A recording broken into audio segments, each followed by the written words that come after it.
சாய் பக்தர்களுக்கு என் அன்பு வணக்கங்கள். ஓம் சாய்ராம்.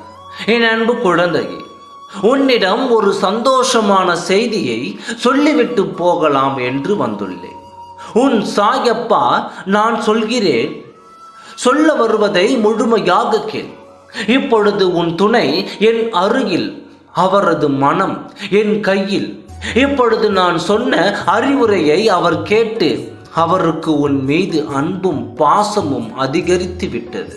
இப்பொழுது உன் நினைவாக அவர் இருக்கிறார்.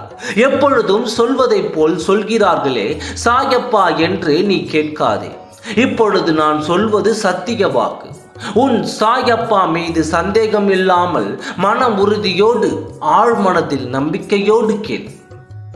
வெகு நாட்களாக உன்னை விட்டு பிரிந்த உன் துணையின் மனதில் குழப்பங்கள் நிறைந்திருந்தது. அந்த குழப்பங்களை சிறிது சிறிதாக கலைத்து உன் துணையின் மனதில் உறுதியாய் உன்னை நான் நிலைத்து நிறுத்திவிட்டேன்.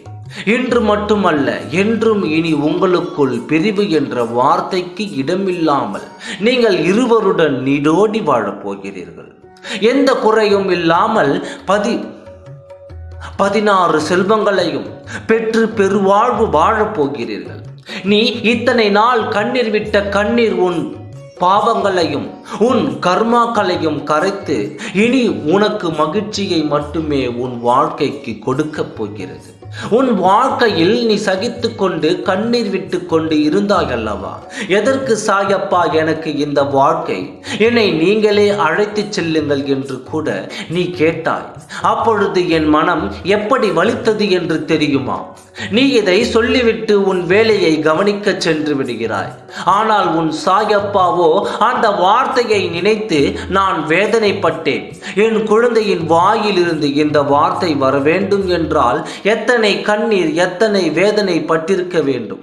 என் பிள்ளைக்கு உடனடியாக சந்தோஷத்தையும் மகிழ்ச்சியையும் கொடுத்தே ஆக வேண்டும் என்று சாயப்பா முடிவு எடுத்து விட்டேன்.